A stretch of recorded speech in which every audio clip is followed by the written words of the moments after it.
maamulka gobolka Karkaar ayaa markoodii afraad ciidanka difaaca Puntland gaarsiiyay agab dhameystiran oo ay ugu talagaleen ciidanka difaaca Puntland ee dagaalka kula jira kooxaha Daesh ee ku dhumaaleysta buuraleyda gobolka Bari ee Puntland.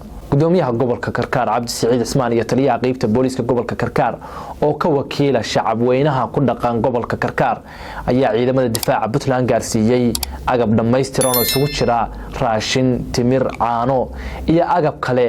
taliyaha qaybta booliska gobolka Karkaar oo hadlay waxa uu sheegay in dadka reer Puntland lagu soo duulay jadiinka ay wax u marayeen isla markaasna ay waajib tahay inay difaacdaan taasoo ka wado in gobolka Bari iyo magaalada Boosaaso ay u tahay dadka reer Puntland meel muhiim ah isla markaasna lagu soo duulay. taliyaha waxa uu sheegay in shacabka gobolka Karkaar ay yihiin kuwa ugu horeeyay ilaa iyo hadda ee garab istaaga ciidamada difaaca Puntland. maamulka gobolka Karkaar iyo shacabkooda ayaa lagu amaanay inay qayb muhiim ah ilaa iyo hadda ay ka qaadanayaan dagaalka ay ciidamada difaaca Puntland kula jiraan kooxaha Daesh ee ku dhumaaleysta buuraleyda gobolka Bari ee Puntland.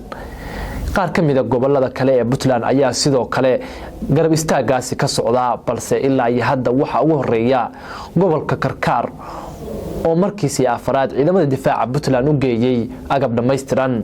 waxaan saaka taaganahay deegaanka Kalabayr, waxaan u taaganahay gaadiidkaas aragtaan iyo hantida saaran.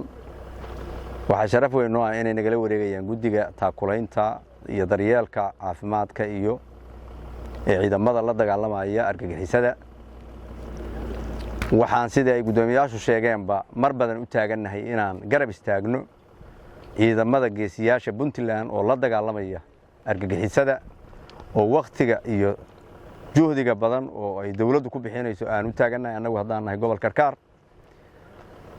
waxaan mar labaad u mahadcelinayaa bulshadii gobolka Karkaar oo gabdhuhu ugu horeeyaan oo shaqadii habeenka iyo maalinta ay ku jireen oo shaqo badan ay qabteen uga mahadcelinayaa inaan waxa aan wadno ay boqolkiiba boqol ay bulshadii gobolka Karkaar gaar ahaan degmada Qardho ay si wada jira u wada qabteen iyagoo dareensan oo og dagaalka lagu jiro iyo colaadda arxan darrada ah oo lagu soo qaaday dalkeena.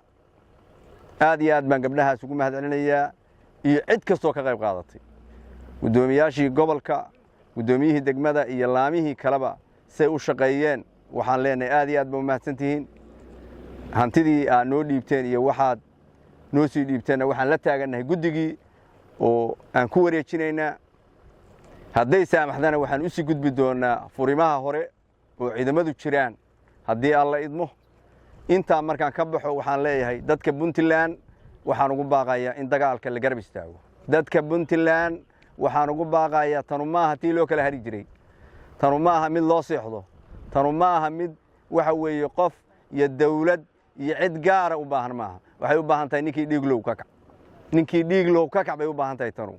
cadowna ku soo duulay oo dalkeena gumaadaya oo jidiya jahadiida qofna yuusan dhabarka u soo muuqan, yuusan maalin kale qosol soo doonan. maanta dhiig u baahan tahay wiilasha dhimanaya oo dagaalka ku jira innaga la raba inay garab istaagno.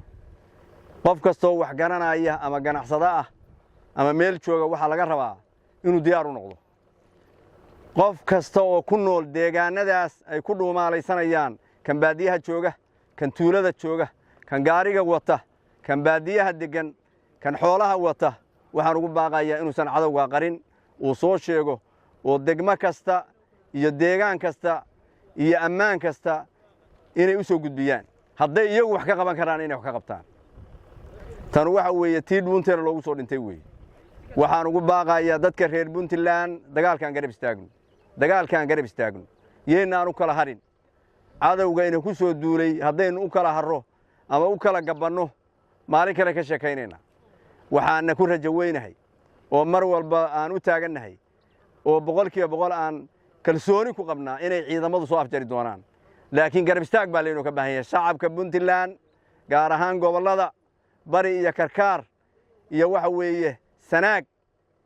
waxaa laga rabaa si gaar ah sababtoo ah deegaanada ay marayaan oo joogaan oo lagu sheegayo weeye bulshada ka kaca. aad iyo aad baa u mahadsantihiin. wasiirka shaqada shaqaalaha wasiirka biyaha tamarta iyo kheyraadka dabiiciga taliyaha qaybta gudoomiyaha degmada la taliyaha madaxweynaha soori gudoomiyaha gobolka hablaha sharafta leh xisaabiyaha gobolka dhammaan salaamu calaykum waraxmatullaahi wabarakaatu runtii saaka waxaanu joognaa magaalada Kalabayr tuulada Kalabayr oo aan ku wareejinayno hadaan nahay madaxdii heer gobol iyo heer degmo ee gobolka Karkaar deeq isugu jidha qaybo kala duwan oo kala ah biyo 450 kartoona 300 oo timira kartoon 70 kartoon oo buskuda 55,000 oo madax oo alaab isku jidha oo sida sabaayada timirta oodkaca iyo doolshaha iyo qaybo kale oo kala duwan ayaa halka saaka ku wareejinayna guddiga taakulaynta oo halka jooga dhammaanteeda waxaan u soconnaa in haddaanu nahay gobolka Karkaar qaybihiisa kala duwan in la isdhinac taago ciidamada runtii ku jira dagaalka oo markasta la dhiirigeliyo garabkooda la noqdo marka insha Allah waxaan rajaynaynaa in guulo dhaqso ah laga gaari doono dagaalka lagula jiro nabadiidka waxaan leenahay dhammaan gobolada degmooyinka kalena waa inay markasta isu taagaan garab istaaga ciidamada annagu markii saddexaad weeye laba goor horena waxaan keenay xoolo markana waxa weeyaan waa raashimahaas aan soo sheegnay oo qaybihiisa kala duwan oo bagaashka ah weeye insha Allah waxaan rajaynaynaa markii ugu dambeysay noqon marar badan aan soo noqono hadii la yiraahdo marka aad iyo aad waxaan bogaadinayaa guddiga taakulaynta oo markasta u taagan garab istaaga ciidamada meel kastana ugu tagaya qoondooyinka gobolada ka imanaya aad iyo aad baa ugu mahad celinaya